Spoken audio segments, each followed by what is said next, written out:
World War II is a scar upon human race forever.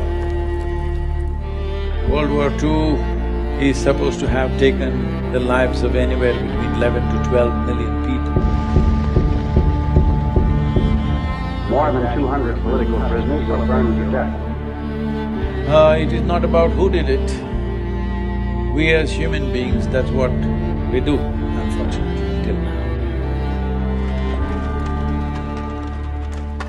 But what we are looking at is not going to come in the form of bombs. There's no bang-bang happening here, this happens quietly. Every responsible scientist in the world is saying by 2045, we'll be producing 40% less food on the planet and our population will be 9.2 billion people. If it goes this way, World War II will look like a small blimp because if 40% less food means it's estimated in 6 months about 1.5 to 1.7 billion people can die.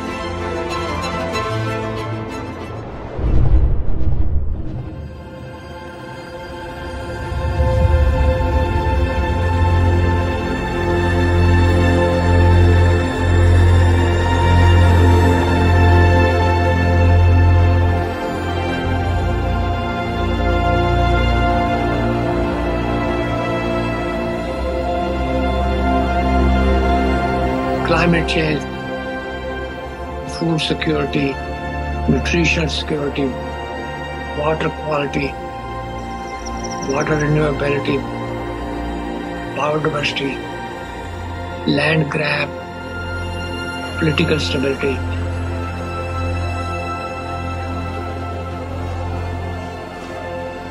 Human health, well-being, peace, prosperity.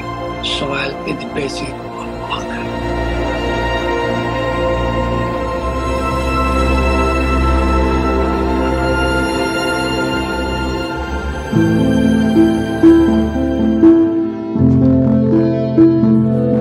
Soil is a basic entity on which all terrestrial life depends. 95% of all the food which is consumed by human comes from soil. As much as 95% of all antibiotics taken by human and animal come from soil. So soil and life have evolved together. There is no soil without life, and there is no life without soil.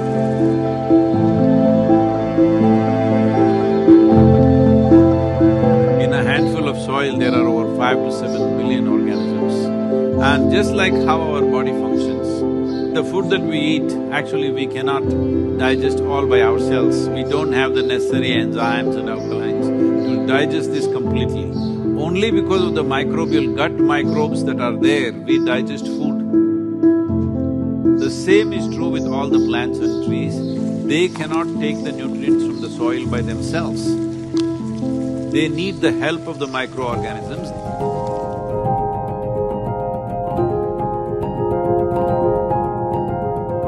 Good guy bacteria, good guy fungi, protozoa, nematodes, microarthropods, earthworms, incatriads. All of those organisms are required to have a good, healthy soil so your plant gets the balance of everything that it needs every second of every day.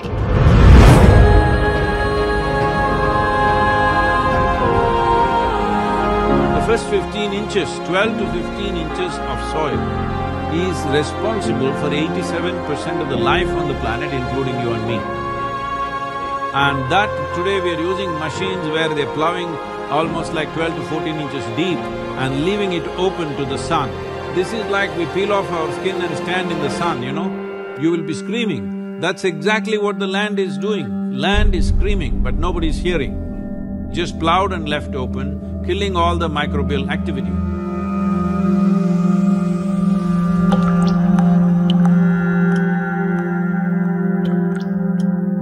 See, right now, the organisms here, the only food they can eat is organic content. where will the organic content come from? Here you see all these leaves, dry leaves falling down. We won't pick it up nor sweep it away. We leave it like that, it'll become part of the soil. It is only the green litter from the trees and other, whether it's grass or bushes, whatever, or the animal waste, which can put organic content into the soil. In normal agricultural soil, the minimum organic content should be between 3 to 6%. The most minimum is 3%.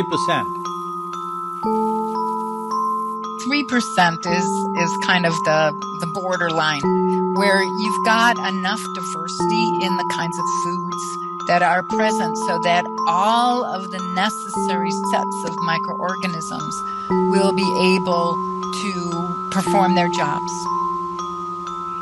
In most of the Western world, we have so destroyed sets of species of different functional groups that we're on the edge of not being able to come back from that.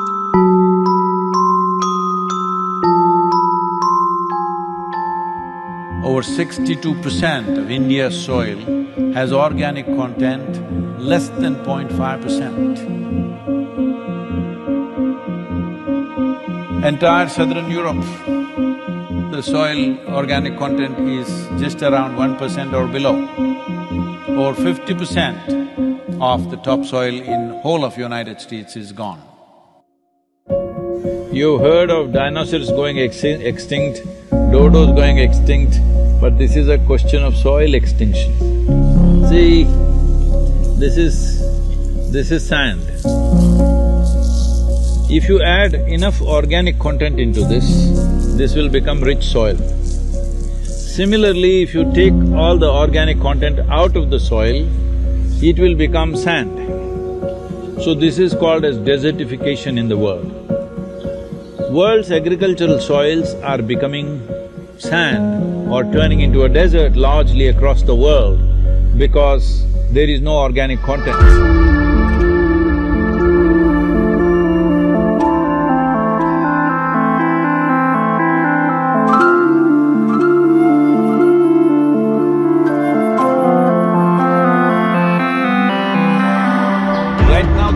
That we are using is not our generation's soil.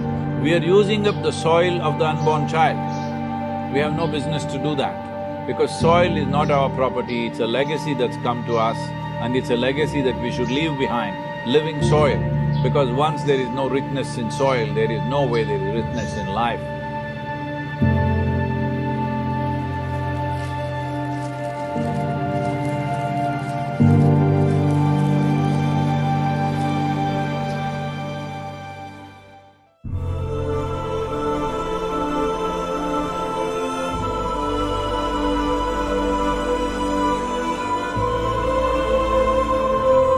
Right now, United Nations statistics say that we may have agricultural soil only for another 80 to 100 crops.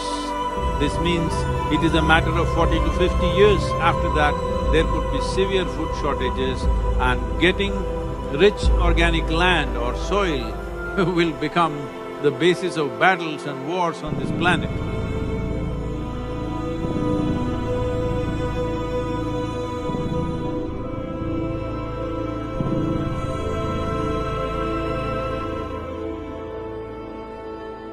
People talk about the weapon of mass destruction, nuclear bombs and missiles and other things. Yes, what happened in Hiroshima and Nagasaki is unforgivable, yes. We forget one of the biggest weapons of mass destruction is hunger. Malnutrition, poverty, unavailability of healthy environment. Even now, hunger-related deaths in the world are 16 to 17 every minute. That, my friend, is the weapon of mass destruction. Now, we had in December 2019, we had 690 million people globally which were hungry. Out of that, 40 million were in the United States. So, it's not just Timbuktu or some part in India or elsewhere. even in the US. I was talking to the WFP director who is from United States. He said that by 2035, there could be severe famines in Chicago and Illinois region because the soil conditions have depleted so badly, it can easily happen. Civil wars are expected. By 2035, 2040, they're expecting many civil wars within countries because not everybody in a given country will have food, so naturally there'll be fights. If 40% less food in India means 40% of the people don't have food, you think they'll just get hungry and sit in a corner? No, they will do things that you can't imagine. You must understand, all human civilizations have been built only because of the fire of the belly to fulfill this. The same fire which built human civilizations can burn the damn thing down if it is not quenched. Do not underestimate that.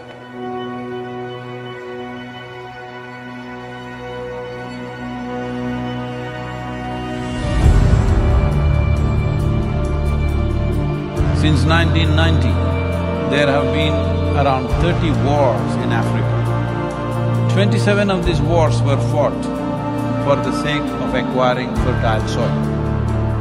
The great revolutions of the world. The Russian Bolshevik Revolution of 1917 was mainly for bread. Even their slogan is peace, land and bread. That is the slogan of the Russian Revolution. Food scarcities in France were the main trigger for the French Revolution. What happened in China, you know, the so-called Cultural Revolution, is also because of repeated famines across the country. And once there is no bread in the street, it's easy to light the fuse. If you want peace, everybody must have bread, roti, food. There is no peace if there is no food. It's simple as that.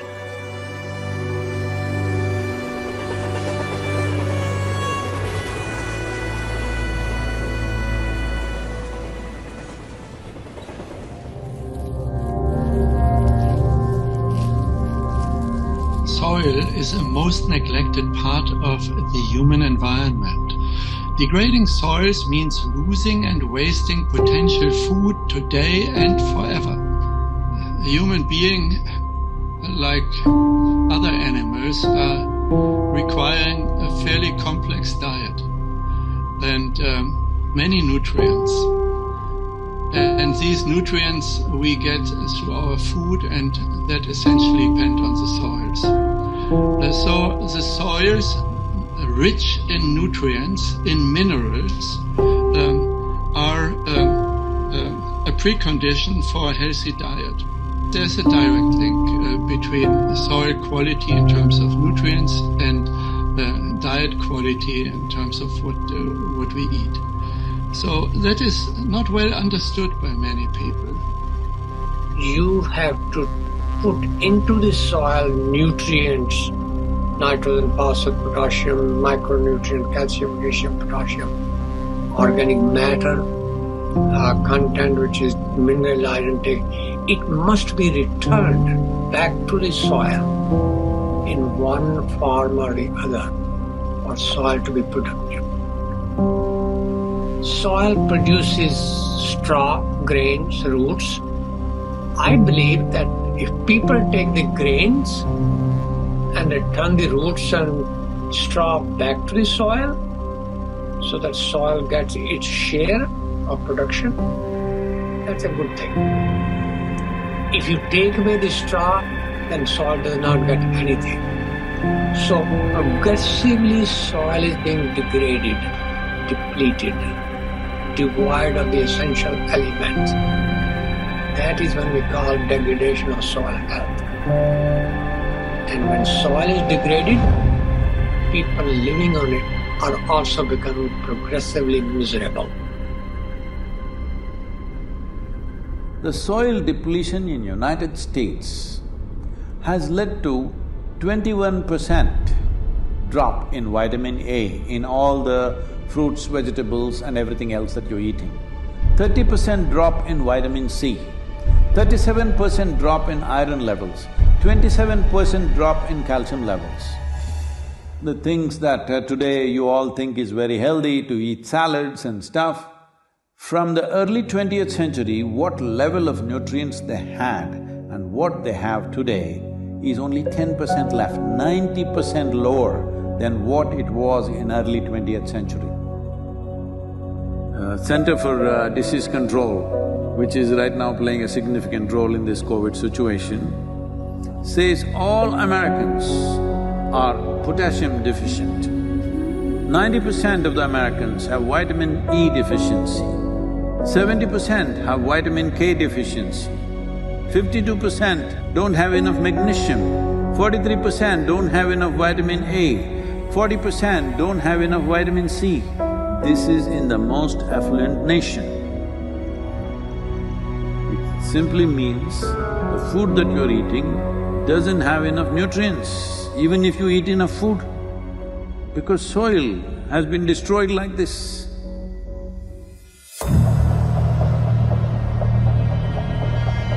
One serious problem that the world is facing right now is, by 2030, it is expected 1.6 billion people will migrate. Out of this, 0.9 billion will come from Africa. See, when people migrate in an unplanned way, what they go through is unbelievable, especially women and children. What they go through in unplanned migration where they're being dragged through all kinds of unfamiliar terrain, what happens to them is unbelievable. Nobody should face this. All young women like between 14 to 18 years of age, they're being seriously exploited. It is expected that in India, about 220 million people will move to urban centers in the next 8 to 10 years' time. Tell me, in your city, do you have place for another 20-30 million people extra? This will happen in a big way across the world.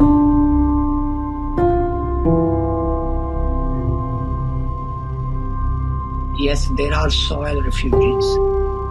Yes, there are climate refugees. Yes, there are drought refugees. And those refugees go and knock door of other people. The US southern border is a very good example. People jumping into the Mediterranean without realizing whether they'll make it on the other side or not is a very good example. There are several millions of refugees in the world because the land which they grew up on cannot afford their services, their basic needs. Eventually the solution lies to make sure that the soil can support them.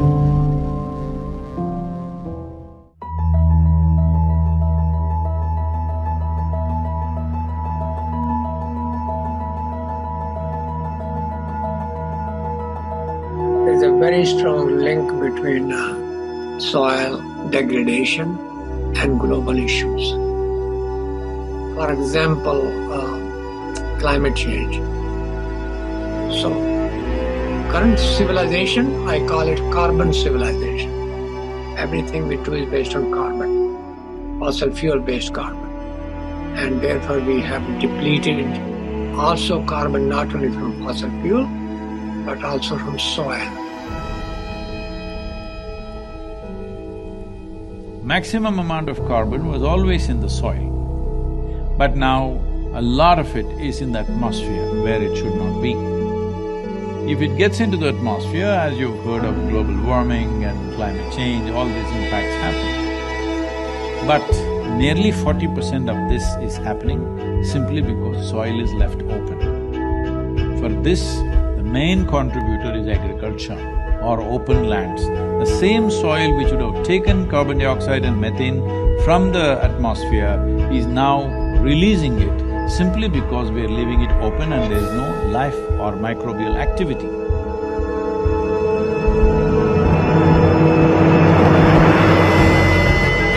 When the global mean temperature goes from 0 to 1, that's a big thing.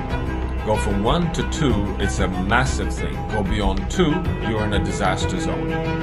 We are now on our way to a warming of 3 degrees Celsius. And we're doing it in a blink of time. I mean, it's just this extraordinary exponential rise of temperature on Earth.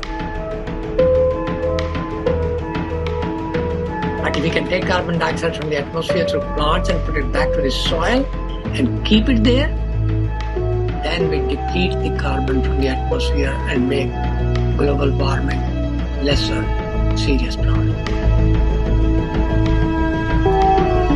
The Brazilian part of the Amazon rainforest has, according to the latest science, tipped over from being a carbon sink for thousands of years, one of the most important carbon sinks on planet Earth, to now being a carbon source.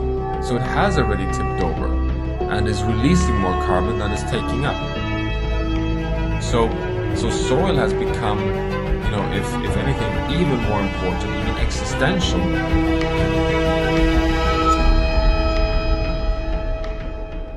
See, the whole life process on this planet is carbon-based.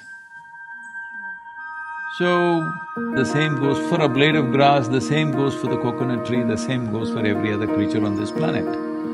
Essentially carbon. Where is all this carbon coming from? The great miracle on the planet, in the process of evolution of creation on this planet, is photosynthesis. A limitless amount of energy coming there from the sun. Using that, the atmospheric carbon is absorbed and it goes through a whole series of process through millions of microbial life and gets stored in the soil. What gets stored in this way, going through 3 to 4 cycles of microbes, this gets stored up to 1,000 years minimum. We've become a geological force of change. We are at risk of destabilizing not only, you know, local ecosystems and local living conditions, but the entire planet.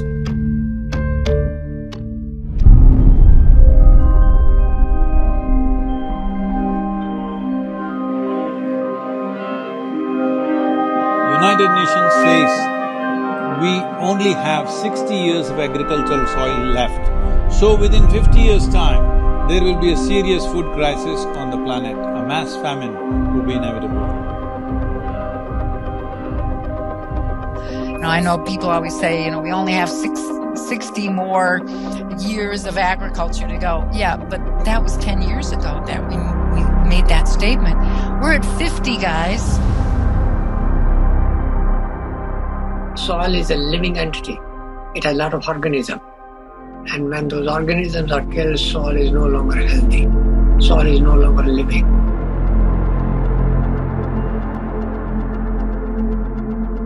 Soil cannot create the ecosystem services. When soil dies, everything else dies with it, including us.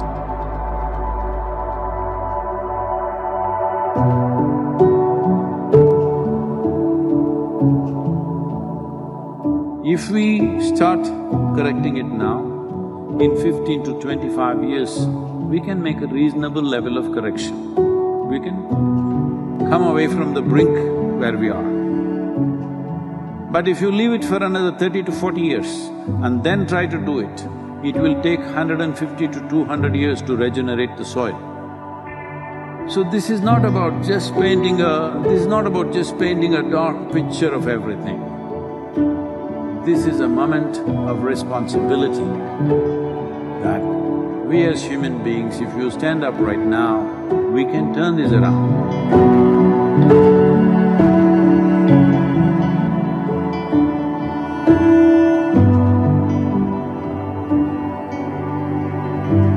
Soils is oasis for biology and human life, but we also know that we cannot destroy nature to feed humanity, because that will threaten the stability of the planet, which means the life support for humans and all species on Earth. So we now need to be caretakers of soil. The cost of action is much lower than the cost of inaction, dealing with soil and land degradation. But it's not something which the individual farmers can do. It has to have a large regional, if not global, initiative.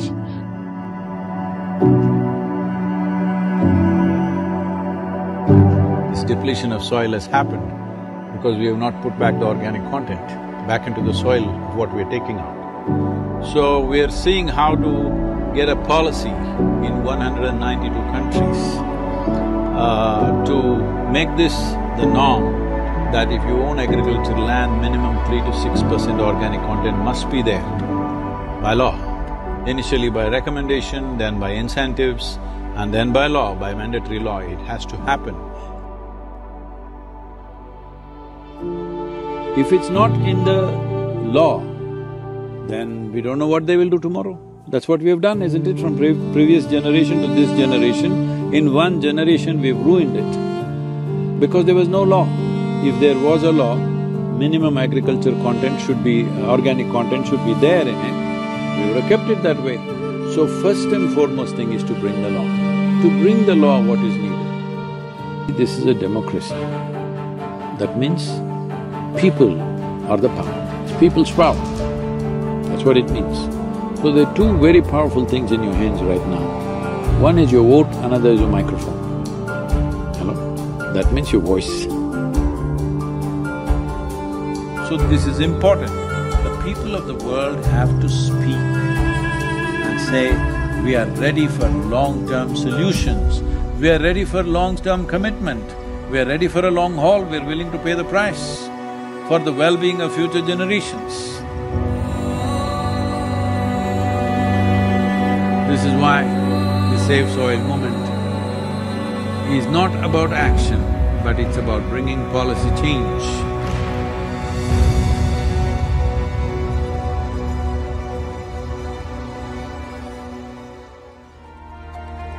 As a part of this, I'm 65 and I'm riding 30,000 kilometers across 24 nations to activate support from the citizenry. We are trying to get about 3 to 3.5 billion people to speak about soil for these 100 days.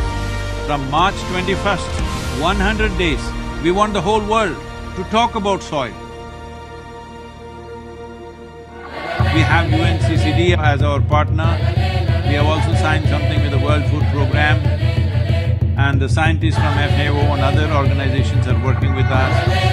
World Economic Forum is very much with us. Most governments have come on board. Heads of states will be flagging off this rally. Right now, that's what I'm trying to create, that if 3.5 billion people speak, this is 60% of the electorate. If 60% of the electorate speaks, there is no government which will ignore that in a democratically set up government. Each one of you should reach as many people as you can to make this happen. Many global leaders and influencers are already participating in the movement. Be a part of this and let us make it happen. For my part, as much as I can contribute. And the movement that you are taken up, I could not expect any more God's blessing than that. Sadhguru, and this campaign is so important. You're going to save the soil. Do your part. Saving the soils. Our planet's future depend on it. Save soil, my friend. Save soil, let's make it happen. Team Babula is part of the Save Soil mission. Humanity, what we're doing, that is why we are happy to sign the MOU. The science and philosophy that backs the cause behind you is tremendous. Save soil, let's make it happen. Save the soil. We know what we must do. So let's make it. Let's make it happen. Let's make it happen. Let's make it happen. Let's make this happen. Let us make it. Let's make it happen. Let's make it happen. Let's make it happen.